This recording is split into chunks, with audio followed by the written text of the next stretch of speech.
This second session, we are still setting the scene, but we're talking about joint strategies and innovative approach to address labor and skills shortages. So it will be more about strategies. And in this session, we are very happy and honored to have Sukti Dasgupta, Chief of Employment, Labor Market and Youth at the ILO in Geneva. Welcome. Marie-Kristine Vanbockestal, General Administrator of Forum. Denis Pennel, Managing Director of the World Employment Confederation. Hello, welcome. And Liliane Volozinskis, I hope I said that correctly, Director of Social Affairs and Training Policies at SMEs United. So I look forward to hear what you have to say, and I pass the word to Eamon to moderate this panel. Thank you very much indeed, Liliane. I'd like to start by asking Sukti a question, which is really addressing the subject of balancing digitalization and social inclusion. So Sukti, I mean, what policy interventions do you think are absolutely essential to ensure that economic growth driven by increased productivity from digitalization, which of course always increases productivity, but how can we ensure this happens also facilitating social inclusion, making sure people aren't left behind by this technological transition? Thank you very much, and thanks also for inviting the ILO to this important PES Network Conference. So indeed, as you said, inclusion is a very important discussion to have in the context of digital transformation that we see, because digitalization does bring with it lots of benefits. It can improve productivity, it can improve the lives of workers, it can improve work processes, but it can also increase inequalities. And we saw part of that during the recent COVID crisis, where because of access to or not to digital technologies, there was an expansion of inequalities between countries and between workers. So obviously one major policy area which goes beyond labor markets is to invest in the infrastructure that makes these technologies more easily accessible at a cheaper rate. But in terms of the labor market too, there has been an enormous amount of research, and we know, there are a number of policies, a coordinated policy response that is required, which includes interventions both on the supply side and the demand side of the labor market. But indeed, one very important policy intervention in the context of inclusion that we're talking about is in skills development. And we know that certain groups of workers, especially middle-skilled and low-skilled workers, women, young people are the ones who tend to be left behind. So it is important that the skills needs of these population groups are enhanced. But also ILO research, and we recently brought out a report, or actually a working paper in 2021, looking at how digitalization is shaping the skill needs. It shows that you really need to have, for the individual, there is a need to have not only the technical skills, but also the soft skills, as well as the skills to be able to learn throughout the life, so lifelong learning. And in fact, that was also enhanced by the ILO Centenary Declaration in 2019, if you remember. So and we have done some case studies in a number of countries, especially middle-income countries, where this becomes very, very important, the need to have, multidisciplinary skills as well as the technical skills.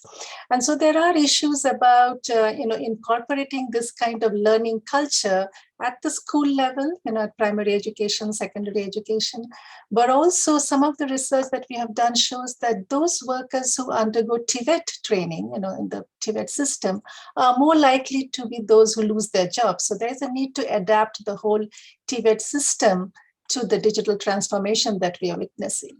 But along with skills, there has to be other kinds of policy responses as well. And I'll keep it very short. One big discussion in the context of digitalization is the growth of the online platform or the gig economy.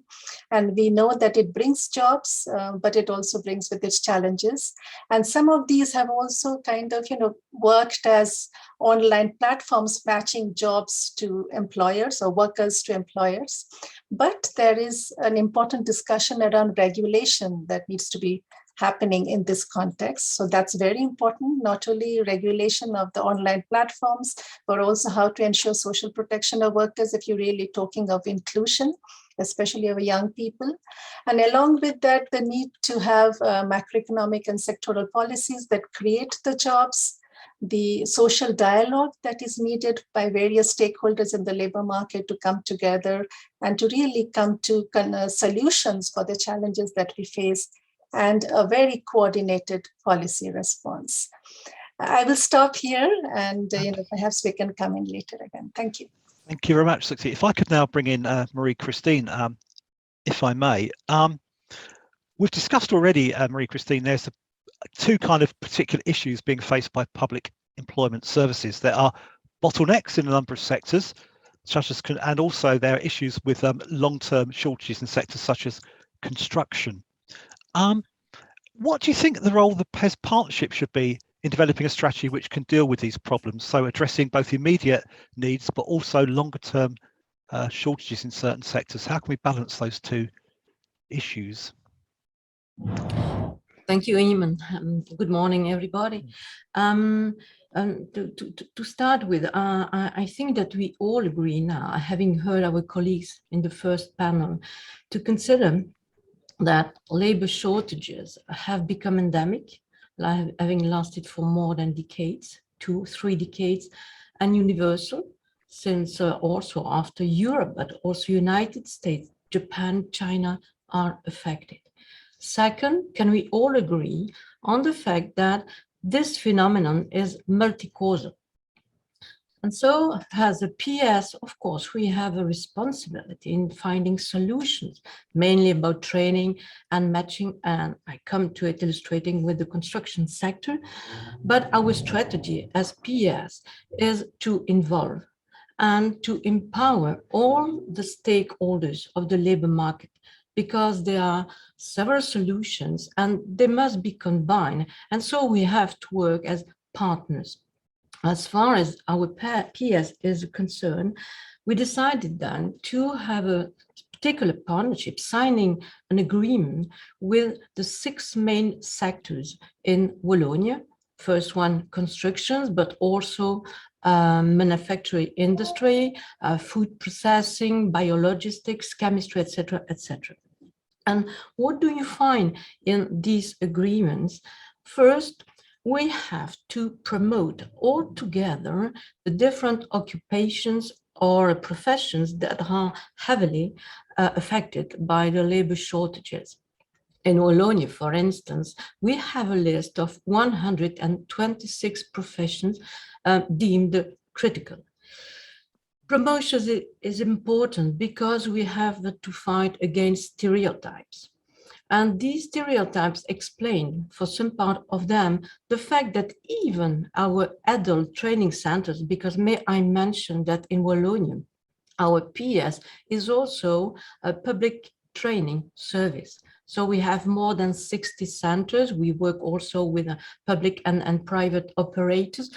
I want to say that we have a very strong offer as far as these professions are concerned, as to developing skills, upskilling people, reskilling them, etc. But the issue is to have people coming to be trained, even the unemployed. And I'll finish with policies, which are under discussion now at the level of the government, who has also to play an important part in finding solutions. And so, well, just to illustrate the kind of initiative we take with the sectors and the building sector in particular. So having every week, we have the promotion of one profession with professionals in each center. But the core business of Le Forum and his partner is first matching. So we organize job days, real job day, one every 2 days. We organize a job day for one enterprise or different enterprises of a sector, meeting as a job day mean, inviting and preparing job seekers, evaluating the day. And at the end of the day, as it was said before, we are not always 100% successful. And so we have another solution. It's to train, of course, but devise, I would say, tailor-made trainings for some enterprise or some occupation for which the schools, because this is also an important stakeholder, schools do not prepare to, like, for instance, water pipe layer. And so, and after that, we also have we promote, of course, dual training on the workplace, because it's a very successful methodology, though in some countries like Belgium, it's not very popular. So we have to persuade to train. Special initiatives for the construction sector, because you know, may I remind you that Belgium was deeply affected by floods in last year, in July last year. So we had already a recovery plan amounting to 10 billion euros, with 2/3 of this amount dedicated to the construction sector, because Wallonia has to be rebuilt now, but we also have to invest on the green transition, isolating public housing, but developing public housing, because we have also very precarious people in Wallonia. And the drama would be for the government that the Belgian enterprises of the building sector couldn't grasp, the public contracts, because they don't have the workforce which is necessary, because 41 professions in this sector are critical. So we are mobilized with our training. I'm going to finish, but the government has also taken other initiatives. Mainly, that was a political choice with the social partners on the side of incentives. For instance, an allowance of 2,000 euro for each job seeker entering and finishing a training, creating childcare places in creches, more than 300, free access to the training for a driving license, etc. But and this is a very political issue, some stakeholders would also have a discussion about the unemployment benefits and the part they play as positively or negatively on having people entering such training for such occupations. This is very sensible, of course, as you may know, because in Belgium, because some would like to have these benefits frozen during at the highest level during the training. Other stakeholders would like, and this is a discussion with social partners, would like the government being a bit more severe with this level. Well, I think that's all I can say for the moment. That's lovely. Thank you very much, Marie-Kristine. So clearly, trying to balance both short-term bottlenecks and long-term strategic shortages is a permanent job, and you're involved in it literally every day in your organisation to try and deal with that.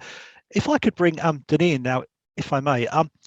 One thing we keep hearing about is the fact that a job for life is becoming increasingly rare. Some people argue that the whole concept of a job for life will probably disappear in the next 10 to 15 years for everybody. Denis, in this kind of environment, people are going to have to manage numerous career transitions in certain cases. So what do you think needs to be done to try and ensure that there can be an appropriate level of investment in skills on the part of people undergoing all these transitions? Because tensions between funding skills when people are going to need to be changing their skills so often. So how do we reconcile that potential difficulty?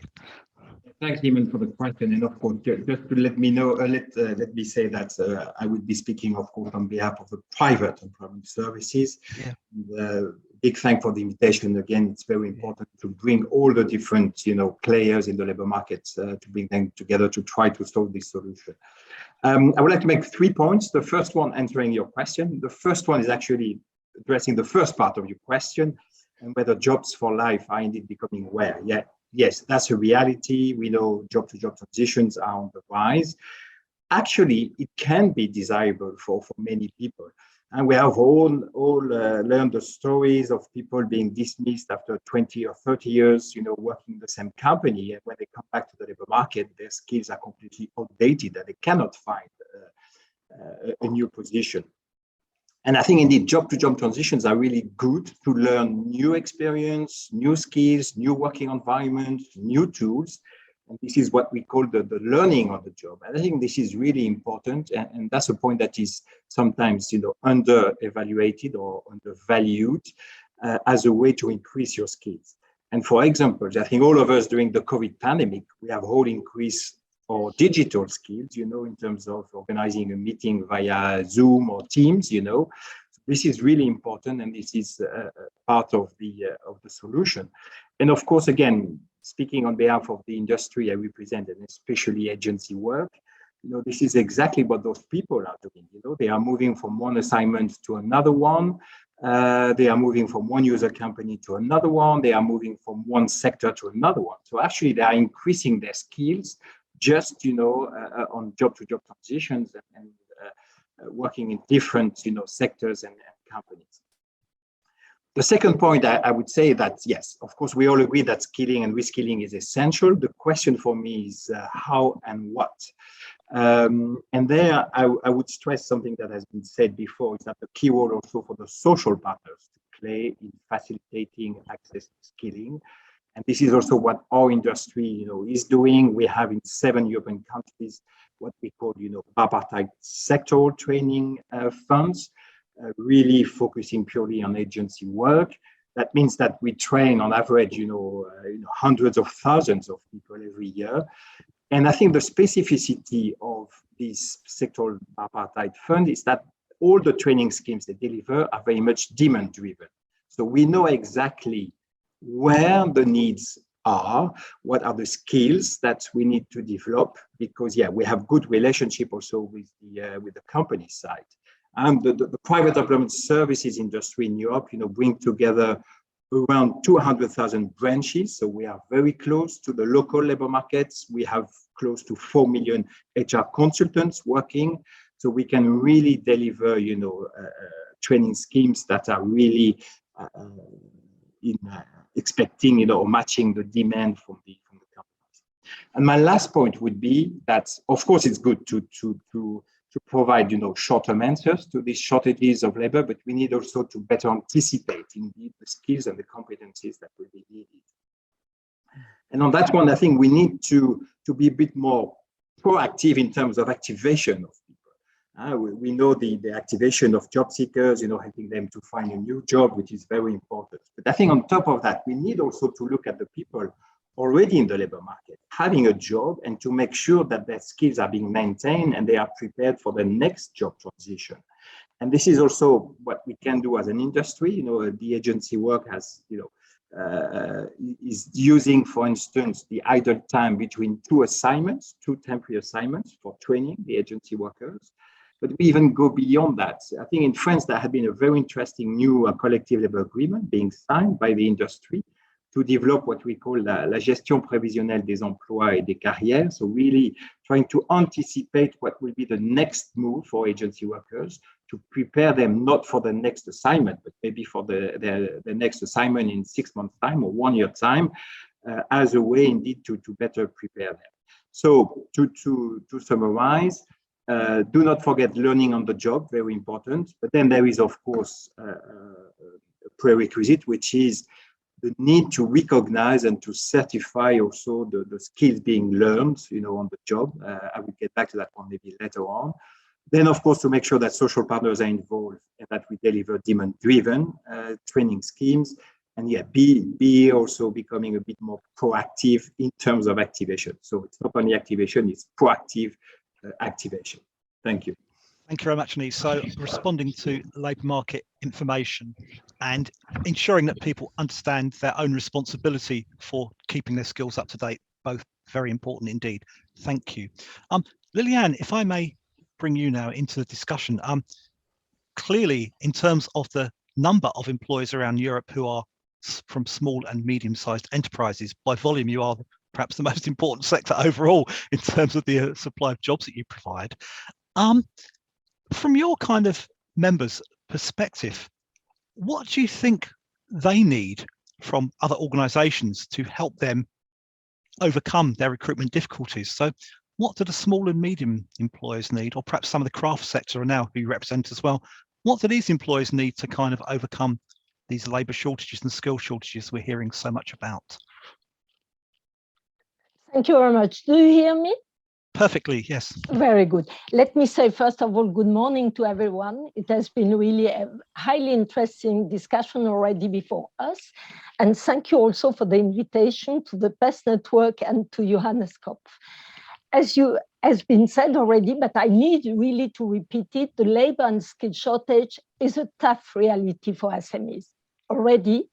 And it already hampers their growth in a large number of sectors, as you said, craft and SMEs.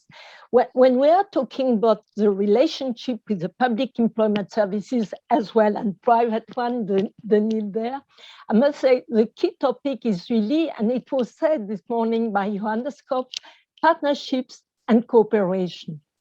For us, this is really the basis, in particular, not only for SMEs, but even more relevant for micro and small businesses. Because when we are talking about SMEs, the vast majority of SMEs are micro businesses with less than 10 employees. 92% of companies in Europe are micro companies. And this is why they really need a strong support and a strong partnership with public employment services. And when I'm saying really a strong partnership, for us, public employment services should work hand in hand with small businesses at local level. And it's a real challenge. We heard about the regional level, which means a lot of human resources for public employment services. Whatever it is, if it's about training, if it's about recruiting the right people they are looking for, this is for me the key topic. The second issue is really targeted support and advice. It was already mentioned, but I think for small businesses, it's even more relevant because, I mean, members of the public employment services should better understand really the context, the environment in which small businesses are active, and in particular, what we used to call really this famous, I would tend to say, ecosystems. Because they are not working in a vacuum, they are active with other SMEs, they are working together with different partners, social partners, economic partners, public authorities, and knowing this ecosystem is really crucial. When we are talking about skills, let me say that craft and SMEs are the main providers of apprentices places. And this is for us the best solution to facilitate really the transition between school and work. And many of these small SMEs, craft companies, are immediately hiring their apprentices after the end of their contract. And they are very satisfied with these people because they combine really theory and practice. And practice in the same company, they will start really their career. It's really a key asset. When we are talking about recruitment difficulties, and we heard this morning, really the full debates, what is really essential is to best prepare the candidates really to fill in the vacancies. And there are two categories. It was said already, but it's important to repeat it. I mean, we have the first one, unemployed or inactive people, possibly also refugees or migrants without the right skills needed really by the company. And this is why public employment services have a key role to play really to upgrade their skills. And we heard also the French initiative, which was extremely interesting from Audrey Perrochot this morning from Pôle emploi, to have really a good match. And companies, small businesses prefer to wait a few more months, but to get exactly the skills they need. And this is why they should work closely together, the public employment services and the business already pre-selected to get this person really employed. I would like also to say, when we are talking about further training, I mean, it's about also giving to workers job-to-job transition, in particular, good advice and counseling about, for example, the financial possibilities they get to anticipate future needs, and also to find the right training offer for small businesses, because they have specific needs. They are not so numerous. When you have 4 to 5 people in average, you have 1 or 2 persons to go in training and to find really the well-adapted training offer at a reasonable cost. And I would like really to finish my first intervention. It's not only hiring employees, it's also something which has been mentioned this morning by Maxime, but I would like to insist on it, creating new jobs. It's really what is at stake. We are talking about labor and skill shortages, but we as SMEs, we are the ones really promoting entrepreneurship. And this is what also we need for public employment services, to support more young people to become entrepreneurs, possibly migrants as well, to become more entrepreneurs, because we are looking for new quality jobs, really innovative jobs, and this should be fully part, I would tend to say, of the landscape. Thank you very much indeed, Liliane. Sukti, if I can bring you back into the discussion now, please. I think everybody's agreed that quality jobs are required for the future, particularly young people who can suffer from structural unemployment, different perhaps to any other cohort if this issue is not addressed successfully. What do you think should be the priorities for employment services and their stakeholder partners to encourage investment which can ensure that these quality jobs are going to be created in the future, leading to the social inclusion you so helpfully described in your first answer? Thank you. Thank you. And indeed, I think also important to raise the question of young people, because we know that whenever there is a crisis, those who are already disadvantaged, such as young people, tend to be hard hit. And we saw that with the COVID crisis, but I must say we were looking at data on youth employment.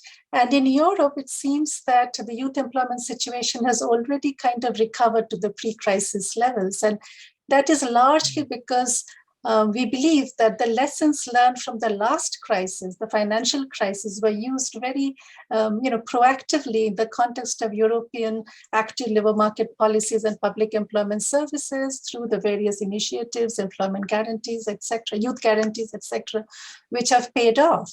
But overall, public employment services, as I said, have a very important role to play, or employment services have an important role to play, both in the context of supporting inclusion, but also creating jobs. And let me list a couple of key issues.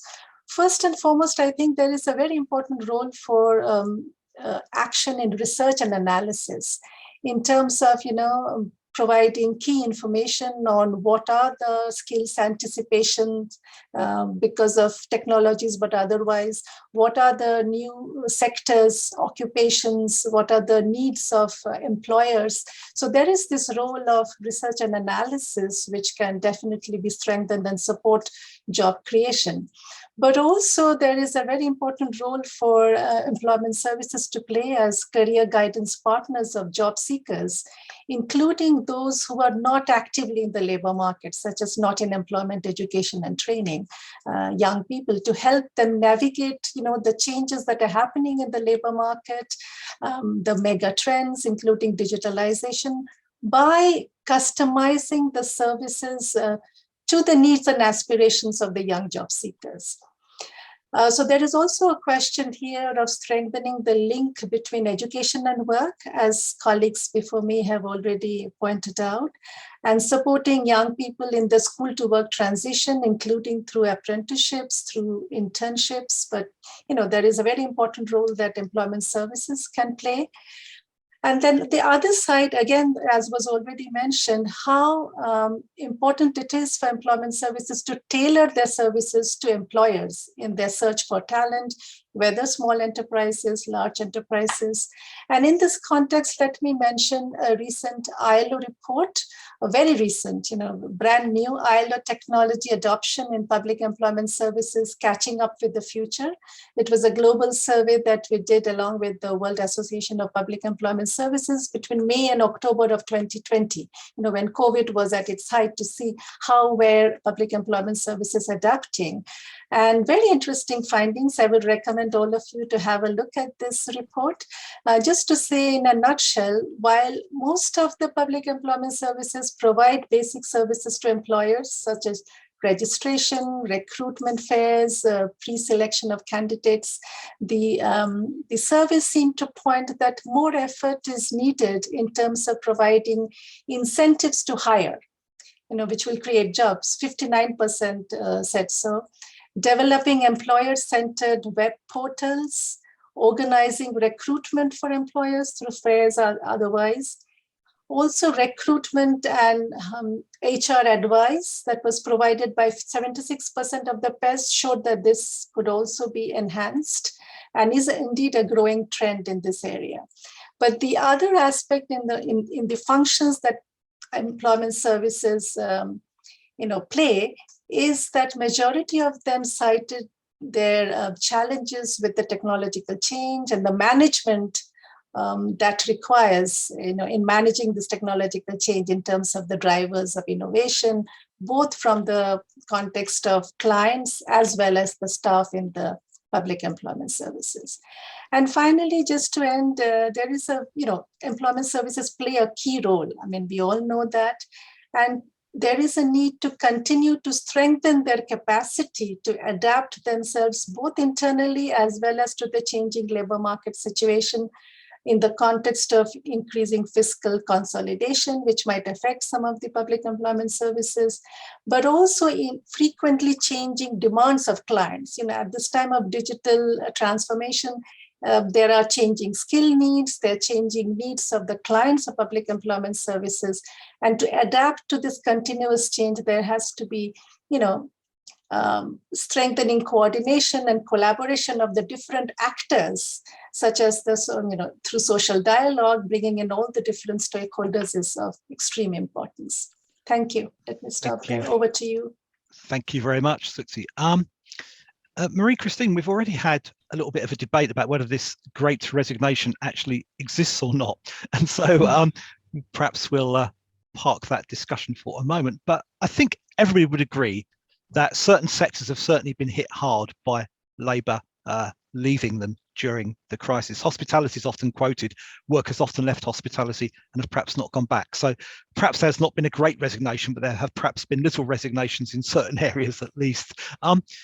If that's the case, could you give us any kind of views on how employment services can support some kind of rejoining where there have been some resignations going on in certain sectors to deal with these short-term bottlenecks that you mentioned as a big issue for you in your first response? Thank you very much. Yes, thank you once again.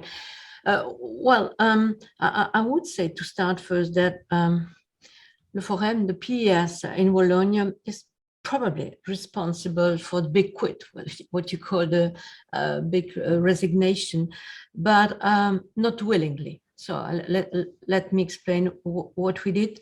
Well, first mentioning, besides like all colleagues in PES, our priority was to bring help to the healthcare sector, trying to find the resources they badly needed, even through migrants or to retired people, etc. So that was the first, the urgent reaction we had. Besides, like all of us, we noticed that some sectors were deeply affected by the lockdown, like, for instance, service to the persons, hairdressers, etc. in the SMEs, hotel, restaurant sector, which were completely closed. And on the other hand, other sectors performed very well, like logistics and transport, or like food processing, or the IT, of course, the IT sector. And after a few months, a few weeks, some people came having been fired, because in some sector or some enterprises, well, they could resort to bumpers, like, for instance, temporary unemployment and allowances, etc. But there were people who were really definitely fight because of the pandemics. And so in Le Forum, we decided to call them back after registration, to call them within the 48 hours. Our objective was to do all that was possible to avoid them entering unemployment, and on the contrary, maintaining them on the labor market.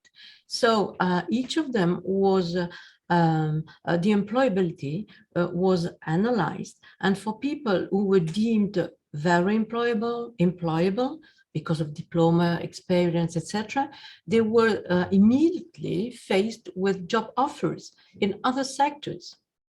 And it worked, because after 2 years of such an approach, more than 200,000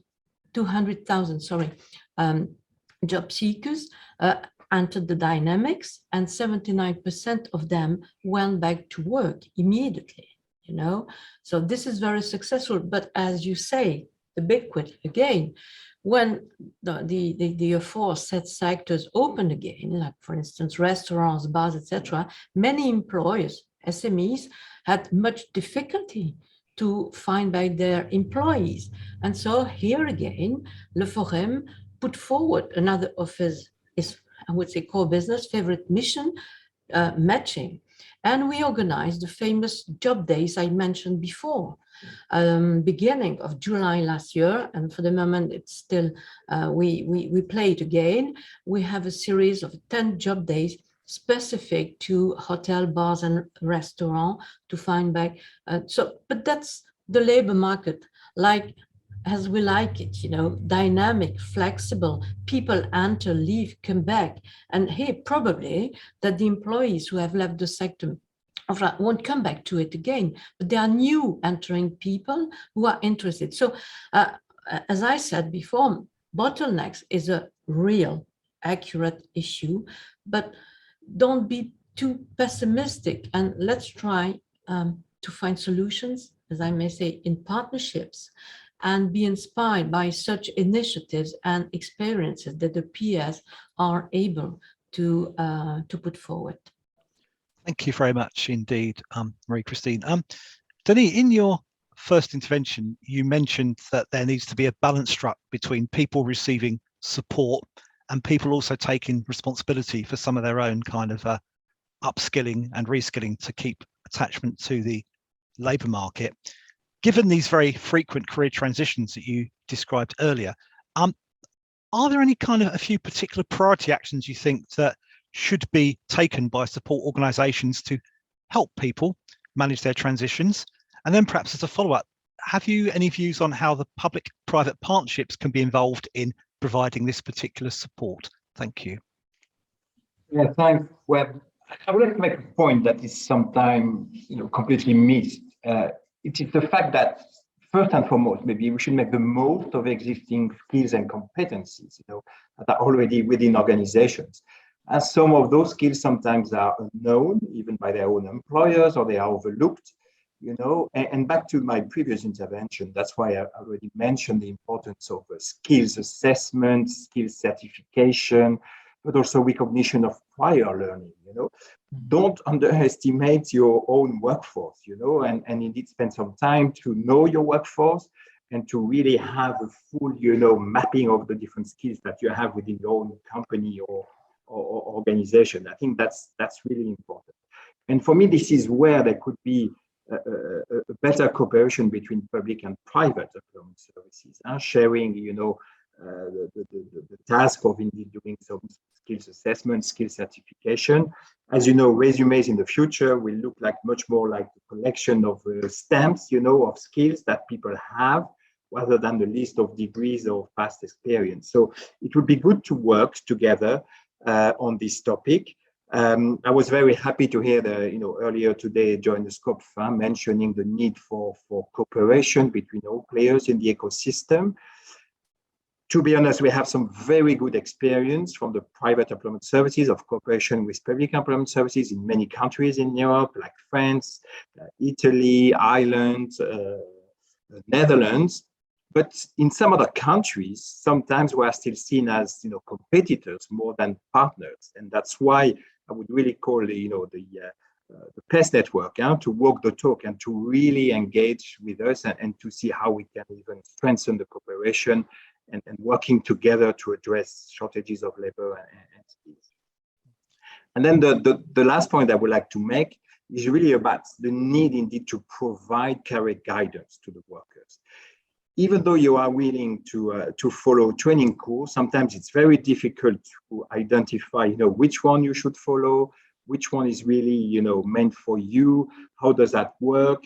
So career coaching there is really important and should be promoted and encouraged. And we have some regulation, very interesting, in place in some countries like Belgium, where, you know, outplacement, for instance, is kind of compulsory when there is a massive layoff plan, you know, in the company.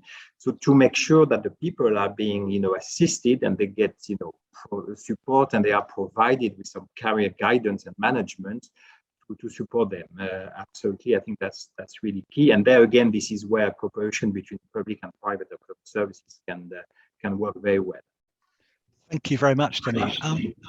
Liliane, we've heard a lot about skill shortages, but there's sometimes a subject which can be even more difficult than skill shortages to deal with, and that's labour shortages, due to the fact that certain occupations can be somewhat unpopular with job seekers based on certain perceptions. They may not be accurate perceptions, but perceptions become reality if people act on them. What do you think the role of employment services and social partners should be to encourage more recruitment into sectors that are somewhat unpopular for various reasons? How can we deal with that? It's a very interesting question, not an easy one. Nevertheless, I mean, a good partnership between public employment services and social partners really should contribute to develop a better image of some job. And Marie-Kristine explained very clearly what you have done in Wallonia concerning construction, and in particular, combating stereotypes. It's one of the good issues. I fully agree. I mean, construction, but there are also a healthcare sector, sometimes manufacturing, metal sector.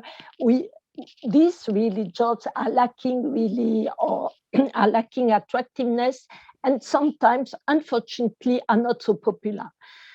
What is important really is to explain to the job seekers how they could develop and really progress in their career in this job, because there are plenty of opportunities to develop, how they would be able to acquire new competencies, in particular digital technologies, greening competencies, virtual reality. I mean, things are evolving so rapidly, whatever the sector. And in particular, when we are talking about really the arduous jobs, robots are helping a lot for heavy loads. These are really practical things. And for sure, as social partners, we cannot deny, try to improve the working conditions, employment conditions of job. And in these sectors, which are highly concerned, I know very well when we are talking about working conditions, employment conditions, one of the first aspects mentioned will be increase of wages. We cannot deny this could be really a good support, but it's not sufficient. It's not enough to attract workers. I mean, you need much more nowadays. And in particular, young people, they are looking for better work-life balance for both men and women, not only women. And this is why I very much appreciated, Marie-Kristine, when you spoke about childcare facilities, care facilities, but also we as European social partners, I know that young people are looking for more flexible working hours, possibly for telework opportunities in the jobs which are workable. Not all of them are, but nevertheless, this is really a huge part of our effort. And this is why European social partners will start really negotiating at the end of this year on really an agreement on this telework and right to disconnect, but also to present the job progression and the good atmosphere. And this is why the last point will be continuous training, further training, upskilling, reskilling, because it's fully part of career development. With all these elements, I think we can do more. And I have one practical example. In France, social partners for the drivers, lorry drivers, where there is a huge labor shortage, they increase the wages quite high, but it did not attract enough people. It was not enough. As I said, it's only one part, but not the full part. Thank you very much indeed, Liliane, for a very interesting answer to a rather difficult question. And indeed, you mentioned lorry drivers. Indeed, there are studies from a number of countries now, France, but others as well, that there have been some wage increases following COVID in the logistics sector, which have not actually had the impact at all that the employers expected on dealing with some of their labour shortages. So thank you very much for that. Thank all of our speakers for their initial responses to those questions. We've got several hundred people from not just around Europe, but globally actually listening to the discussion, which is excellent this afternoon. Leah, have we any questions that our participants have posed that you would perhaps like to feed back to us for our panelists to consider for the next part of the discussion? Yes, we have some questions and it would be really nice to see. Maybe I can start from the last one because it is considering the last answer from Liliane and the question you asked, Eamon. So, what sectors jobs are not seen as attractive? Many times it is because the pay is low or the working conditions are not good.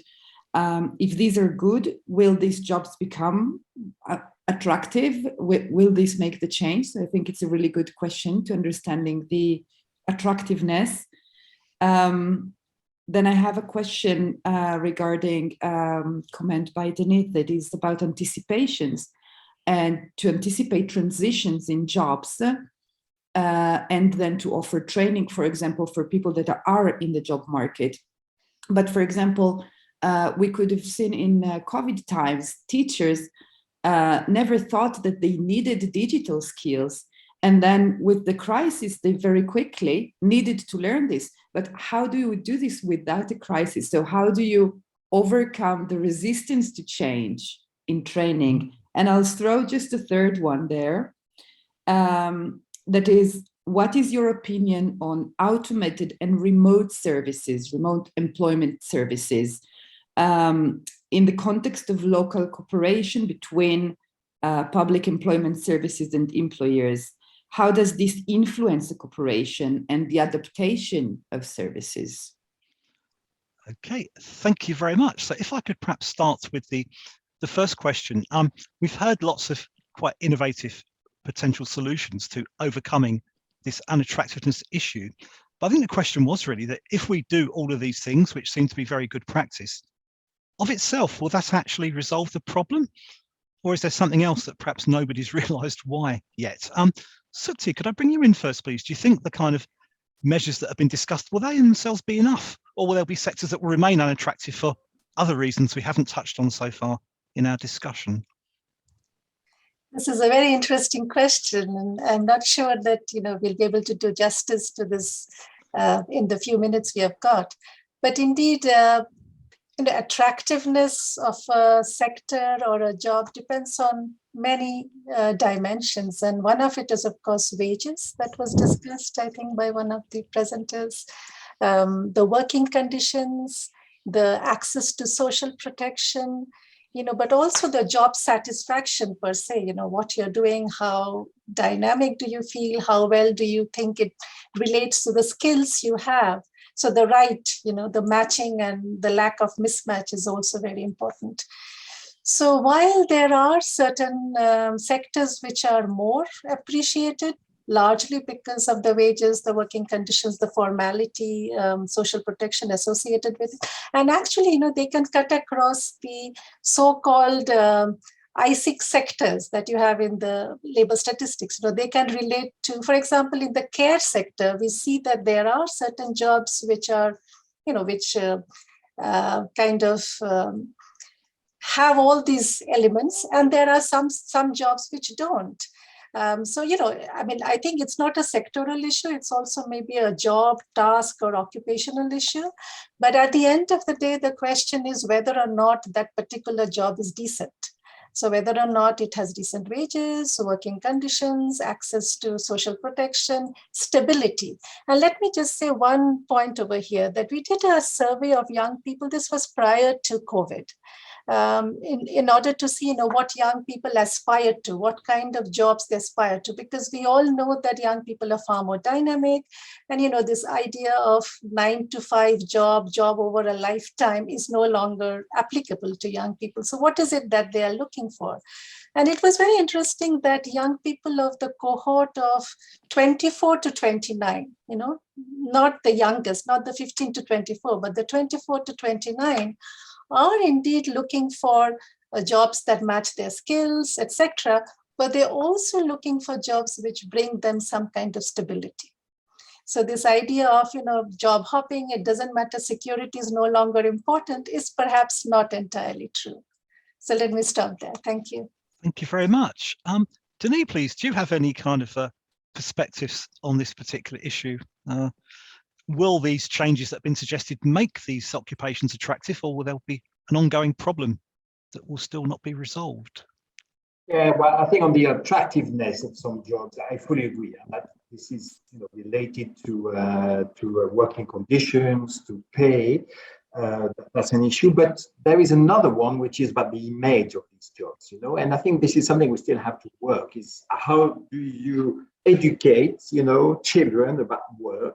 For most people, young people, and children at school, work is, being seated, in the desk facing a computer and doing some work. And in some countries, manual work is still not valued the way it should be, So that's also an issue. And then on the another part of the attractivity of a job, I think, and it's more and more important, especially for young people, is the possibility to, indeed, as Liliane mentioned, to have some flexibility the way you want to work, whether it's about working hours, whether it's about, going to the office only 2 days per week and working from home the rest of the week.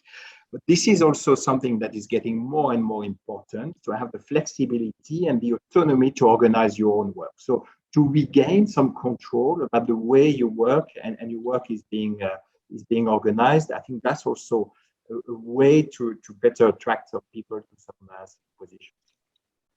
Thank you very much, Lee. And you touch on some interesting points about the status and value that society places on certain occupations, actually, which is quite abstract, but I think quite profound in terms of people's attitudes towards them. Thank you very much indeed. Liliane, could I ask you for your perspective on this issue? Will these very creative solutions you've all mentioned be the magic wand that solves the problem? Or do we need another silver bullet, if you forgive all those mixed metaphors? But, yeah. I mean, most of the key elements have been mentioned already, but what I would like to add also, we also see a lot of highly qualified, highly educated young people coming back to craft sector. For example, to become, frankly speaking, bakers, to really refound what is natural, what is really, I would tend to say, genuine. And there are a lot of changes. I mean, people working, for example, in the financial sector, after a while saying, no, I don't want anymore this type of job because I don't feel myself sufficiently recognized. I prefer to earn less, always a decent wage, but to earn less, but to have a more qualitative life.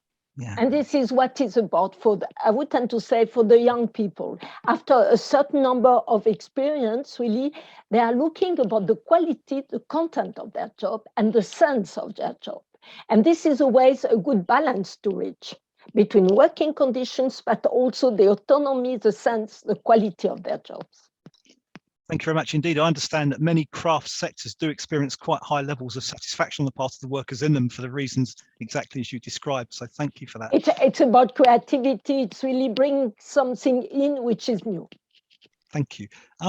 Marie-Kristine, do you have any sort of final observations on this first question before we move on? So will all these solutions make the difference, or have you got some extra solutions to the problem? Solution I don't know, but testimony, starting to say that the ideal world is the one where young people, teenagers, chose willingly STEM-oriented studies, and enter then the labor market duly qualified, competent, and occupy the jobs we have been talking to since the morning. And so Le Forum conducted a few months ago an inquiry among 6,000 young, just asking them the question, why? Why don't you go enter such studies anymore? 1/3 of them under 25, 1/3 were unemployed, 1/3 were in the secondary education, and 1/3 in higher education. And the results were, just to summarize, first, bad news, because the answers were the same as the ones they answered 20 years ago. I mean, the gender segmentation. Clearly, we haven't spoken of that today, but still construction sector is for boys, you know. The influence of the parents, the constructions of stereotypes is mainly due to the parents. They listen to the parents. So when we have to promote and to break these stereotypes, we must also address the parents. Some sort of, because it was said before, they don't like effort. They don't choose mathematics because they're reputed difficult studies, you know, on which you have to invest. On the good, what was new, and it has been said, so I confirm, was that they want, well, you know, to work is a revenue, but it's just 1/3 of your day. For the rest, that must be, they grant more and more attention to family life, to leisure, etc., and the sense, the values that they will find in the sector or in the enterprise. So I think this is tough. You all know that, but I just want to finish on this, on the responsibility. I started in the morning with that, of the education sector. I think that depending on the countries, and this is not critical, but they must work in partnership with other stakeholders like the PES, of course, with experts who know the labor market. And what we want to do, we provide lots of analysis on 1 year. You can find them on our website, etc., describing the professions, having a prospective view on new jobs, on new skills, what will be in demand within the 5 years, etc. I plead that the education sector take possession of this knowledge and manage to organize the education otherwise, taking this into account. Thank you very much indeed, Marie-Kristine. Indeed, I understand that women are very underrepresented in the sectors most likely to grow over the next 10 years. And this is often attributed to choices young girls perhaps make at school at quite a young age, which excludes them from kind of developing into some of those sectors. So I think you raised many very, very important points.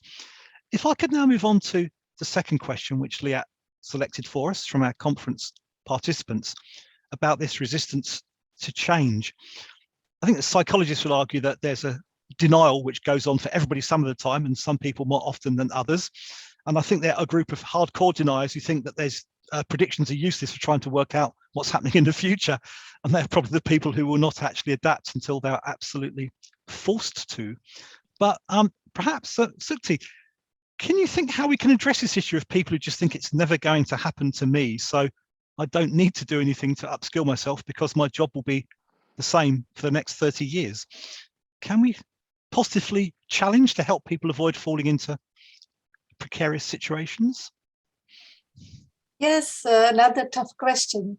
Well, you know, the ILO Centenary Declaration, this was adopted by our constituents in 2019, talked about a human-centered approach, a people-centered approach. So at the end of the day, it is how all the systems and policies can support people and the labor market in, you know, in more productive, more inclusive, for social justice, etc. And I think in this context, indeed, there's a lot of skills anticipation that is happening that could, you know, the methodologies are improving and perhaps more convincing than they were 10 years ago.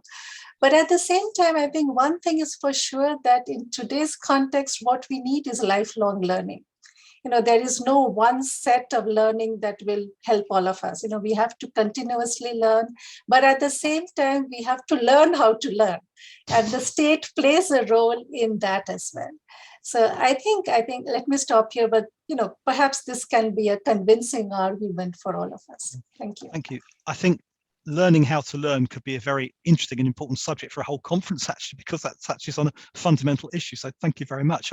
Denis, have you got any views on how we can encourage people not to end up in a very difficult situation because they refuse to acknowledge potential change?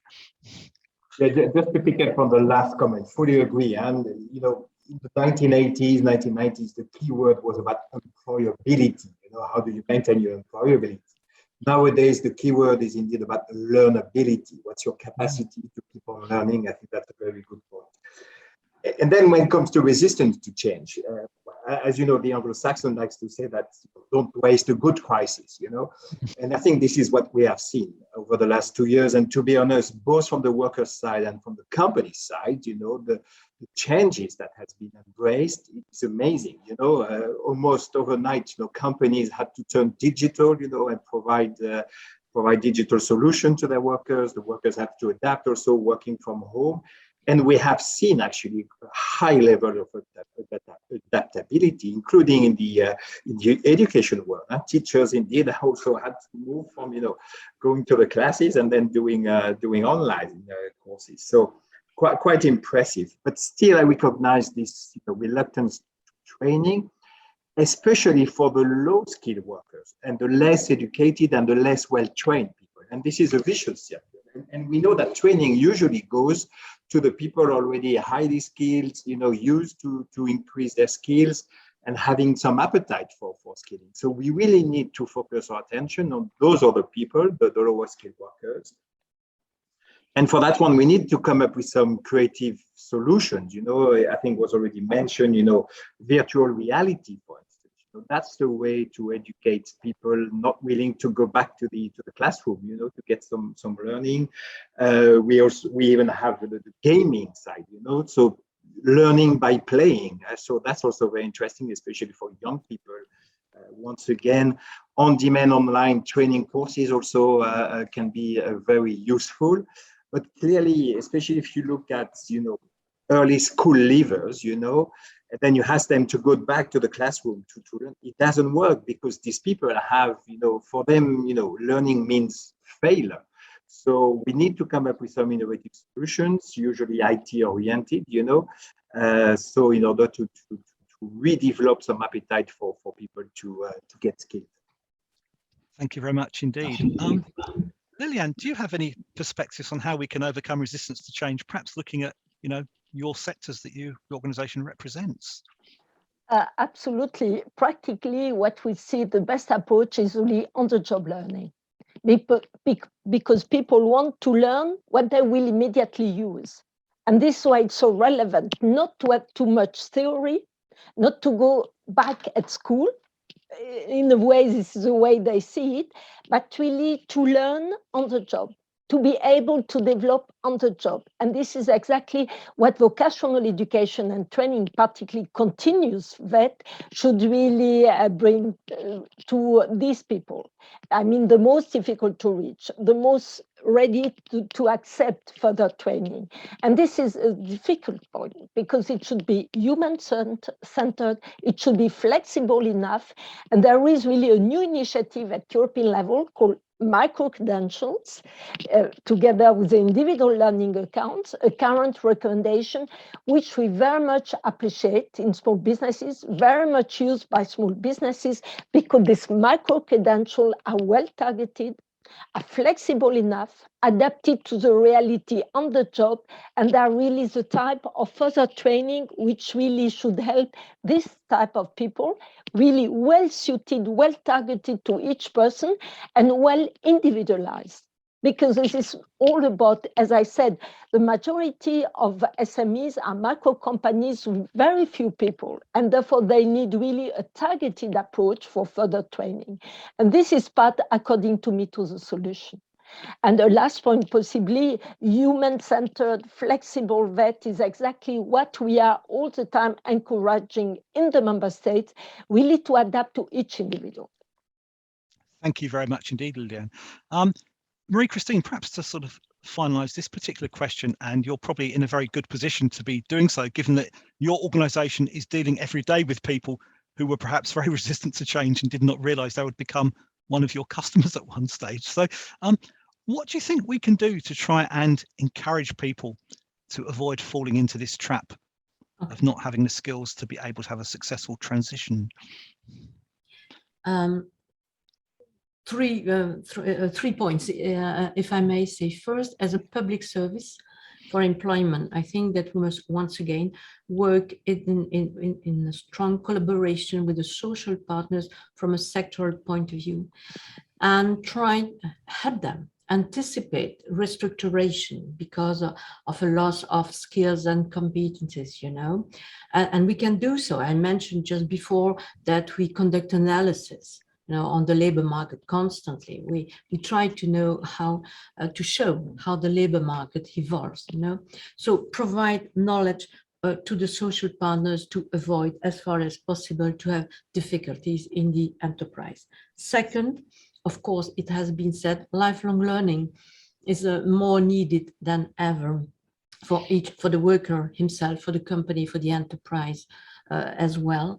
And so we have to promote that. It has been said before, but I think that we have to create the conditions. We have to help create the conditions to have lifelong learning a reality.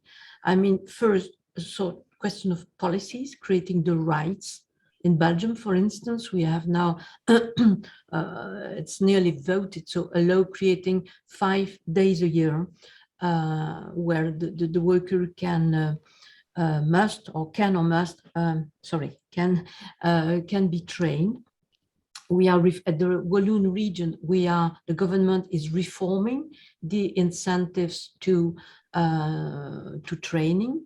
So these are good conditions to persuade the worker and the employer to favor lifelong learning. Of course, we have also to care for the offer. As far as public is concerned, we have competency centers that are created by the Forum, but also by some of them by the social partners who finance the equipment, etc. So to have a good offer where the worker can go and train. Myself, I'm in favor of some sort of personal incentive, which we call guidance all through the career, because from the transition must be accompanied, and the PES and partners, private partners, can help. And finally, just one point, I should have mentioned it before, we must also take opportunity if there were crisis in the future, new crisis in the future, opportunity of temporary unemployment, because we have seen during the crisis that the workers, well, could benefit from allowances, but nothing was organized. And some of them, that's the big quit, even for those temporary unemployed, they change sector, they change enterprise. So I think that we must organize training during these wide periods where they are unemployed, though it's quite difficult because we must anticipate, and sometimes we must react within the days. So it's, but well, we can do our possible. Thank you very much. Sadly, we're drawing to the end of our time. We could have I think discussion could go on for much longer. It's extremely interesting, but could I ask colleagues perhaps to just give maybe a 1-minute reflection on the final question which Liliane selected for us, which was, can you perhaps give us a couple of perspectives on how you think employment services and their employer customers can best take advantage of the automation of services? And I think, as Denis mentioned, particularly, this has really been hastened by responses to COVID. So Sukti, a couple of things that they can do to work better together, take advantages of automation, please. Thank you. Thank you. And as I already mentioned, this ILO report on digitalization is absolutely important. So I would recommend that. I won't go into the findings. But just in terms of a final reflection, let me say that employment services are absolutely critical labor market institution, but they are one institution and there has to be a coordinated approach within which employment services can play that critical role. So there has to be the skills and education set of interventions, initiatives by other institutions, as well as economic policies that create jobs so that employment services can come in and play this very important matching role to, between skills and jobs and promoting inclusion. So let me stop there. Thank you very much. Denis, a couple of observations from your perspective, please. Thank you. Thanks, Simon. I would just mention one initiative that we are working on as an industry. This is what we call the digital wallet for the job seekers, for the workers, That would be a place, a safe where all your credentials and your personal data will be stored, in a safe way, once again. And for that, we are using the blockchain technology. And that means that as a job seeker, as a worker, when you go to a public employment services or when you go to a private employment agency, you don't have to reshare and to redistribute, your certificate of birth or your ID papers and so on. Everything is put into that digital wallet. So it will really ease and speed up the process of registering within either public employment services or a temporary work agency or whatsoever. So this will be really a very practical, solution, a digital one, to ease and to speed up the access to the labor market. Thank you very much indeed. Liliane, a couple of observations, perhaps from your employer's perspective, how you think employer services and yourselves can take advantage of more automated services. Thank you. I have a key topic to raise: skills intelligence. For me, it's really the key when we are talking about anticipation of skill and really preparing better the skills offer and the training offer. And we know CDFOP has such a tool. It's extremely useful, really, to use this, let's say, data analysis through artificial intelligence, automation, and digitalization. This should be really a key for PES really to analyze, because it's not enough. It's only one part of the job, but an important part, taking into account the huge number of job vacancies, really to analyze what are the requests from the employers, what are the skills really requested, etc., etc. And this should be really a very good tool to anticipate the next needs, because it was said this morning, some, let's say, new skills are known, but not all of them. And things are changing so rapidly. This is why it should be really an important tool to use more and more. Thank you very much. Marie-Kristine, may I give you the last word, how yourselves and your employer customers can take maximum advantage of the automation of services? Thank you. Yes. Yeah, that's it. Like many others, the crisis was also an opportunity for us to develop a certain amount of services at a distance, advising and guiding the unemployed, but also coming back to training. We moved from 10% of, our training offer amounted to 10% in a digital form before the crisis. It's now 40%, We have also developed tools of artificial intelligence, recruiting data sciences, developing algorithm to better understand the profiles and preparing the unemployed to new jobs. We also took opportunity of the recovery plan and financial aids to create a platform of engineering whose missions are to develop tools, methods, and contents in the field of these professions, which are deeply critical, and help doing so not only the unemployed but also the occupied workers to enter, as I said, lifelong learning, even at a distance, because conciliating, but doing so, working life and private life.